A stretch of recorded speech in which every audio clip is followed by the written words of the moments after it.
Dr. Cheryl White. I'm Associate Professor of History at Louisiana State University in Shreveport, and my primary field of interest is late medieval and early modern Europe.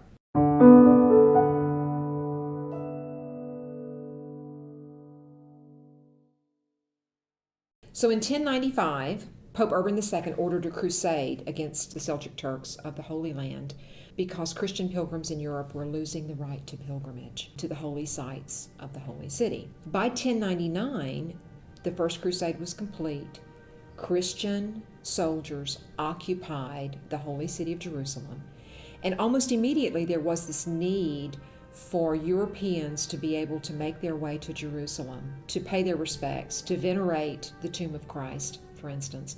And so within 20 years of the end of the First Crusade, before the calling of the Second Crusade, by 1119, there's a group of 10 men that have gathered together who have formed this quasi-religious military order of knights who are called the Military Order of the Poor Knights of Solomon's Temple. They're more commonly known as the Templars, for short. The Templars take vows of poverty, chastity, and obedience, making them probably the first military order that had a religious component to them.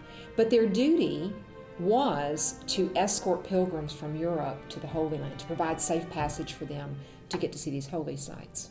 Well, of course, even though they've taken a vow of poverty, the problem is that people want to leave them money. People want to give them money. People leave their entire estates to these men. And the order, of course, grows and grows and grows.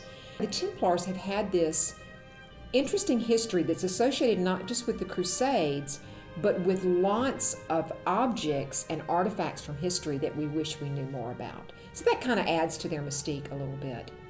The problem is that by 1300, they're incredibly wealthy and powerful. They are well respected. They probably do control a lot of wealth, but perhaps hundreds and hundreds of men were part of this order.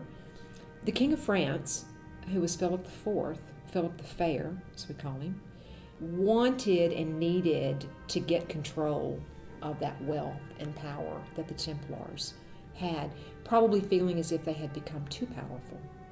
So he brought charges of heresy against several of them. And the suppression, the Processus contra Templarios is what this collection is the proceedings, the trial proceedings against these men who were sentenced to burn at the stake for heresy after the suppression of the order.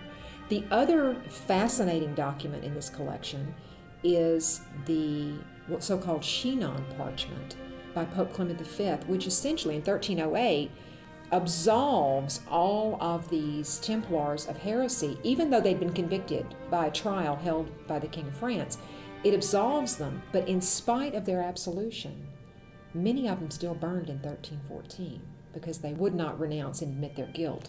What's interesting about this whole story is the Templars have been long associated with this intrigue and this superstition almost that this order was secret, it went underground after it was suppressed, and that the Vatican knew all of this, but that they suppressed the documents and hid them, only adding to the mystique of the order, of course.